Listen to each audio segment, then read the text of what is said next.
So the single Love Liberates You is about the freedom we give people in order for them to be seen for who they are. And a lot of times I think, people don't think about that, but like Maya Angelou, she was great at this, recognizing that people are there. And so there's something really, really powerful about knowing that you can let somebody go. And she talks about how when she was getting ready to leave her house, she left her house and she told her mom, I'm leaving. And her mom said, hey, you know what? I free you to go. And then when her mom was practically passing, she gave the same freedom to her mom. And that's what love does. Love liberates you. Love liberates you to be truly free to do what it is that love can give you to do in your life, whether it be the action of, doing wonderful things during the day or just the purpose of your life. Love liberates you to do that. Then Oprah comes out and she says, hey, everybody wants to be seen and everybody wants to be heard. Well, guess what? That truth resonates with Love Liberates You as well, because love does the same thing. It allows you to be seen so that you can truly experience the freedom that you get in your life. That's what Love Liberates You is about. It's about connecting with people and recognizing the freedom and love.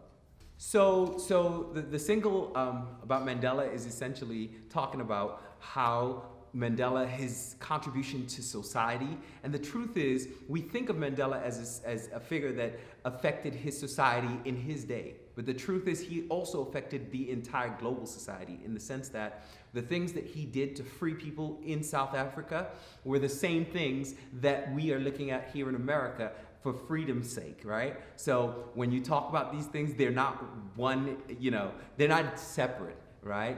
They're not mutually exclusive. You can talk about Mandela and you can talk about the effects of his life across the board. And that's what it is. And that's what really the entire album People is about.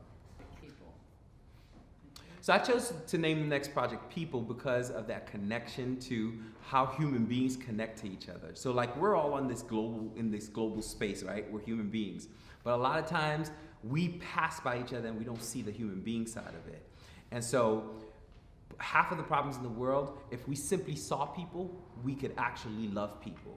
And that's what I'm saying in this project is like, stop looking at people as different from you. They're human beings, they're connected to you. And by doing that, you can actually love people wherever they're at. That makes a huge difference in the connections you make in your life. So. How do you choose what song you will write? So for me, the process is kind of fluid, but it's very natural. It was the next step for me. What I do is I listen. I just listen to what I get out of the inspiration of the song. Once I listen, I can hear what's inspiring me. And because this project is for people, I'm listening to how my relationship with people around me are. And those relationships feed the lessons and the kind of things that we kind of skip by during the day. So for me, my inspiration could come from just sitting here talking into a camera, but the truth is the best inspiration comes from looking at other human beings and being able to say, hey, I love that about you. I want to write a song about that to showcase what that thing is.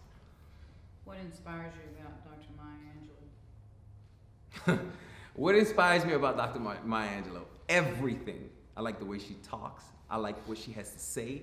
I like the fact that she looks at people and she sees the human being before she sees anything else. I like the fact that she has courage to speak the truth even when it's not expedient. She looks at things and she says, you know what, that's truth. It kind of reminds me, I know this is probably a weird combination, but she reminds me of Tupac in a real strange way. Tupac does the same thing. He sees the truth and he wasn't afraid to talk about it. And I think part of what happens in our society today is we are afraid to just say this is what it is. But unless you say this is what it is, you don't move forward. You can't even find a solution until you face the truth. She did that really well. She had courage, she had integrity, and she had love at the center of everything she did. And that reminds me a lot of her connection. And when you think about Oprah, she did the same thing. I feel like she's a piece of her legacy because she's continuing that conversation of courage, of integrity, of consciousness, and of freedom. Those conversations are so powerful. If you don't do that, you lose, right? By thinking that you're creating art, because you could be creating art all you want, but you're in a little bubble until you start connecting with other human beings that way. How are you promoting this album differently from your last album? So this one is personal. That's the difference. I'm doing everything personally. So like, you'll be able to just go to textalanemanuel.com, and basically when you go to text, you text me directly and I'll send you the single before everybody else gets to see it on, say, YouTube or whatever. The goal is that I'm connecting with people who say they're my fans, because I don't really want personal fans if you don't know me personally. I want you to be a supporter of the music because you believe what I'm saying matters.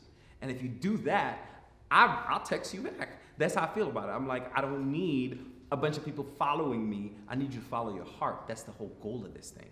So text me, I text you back.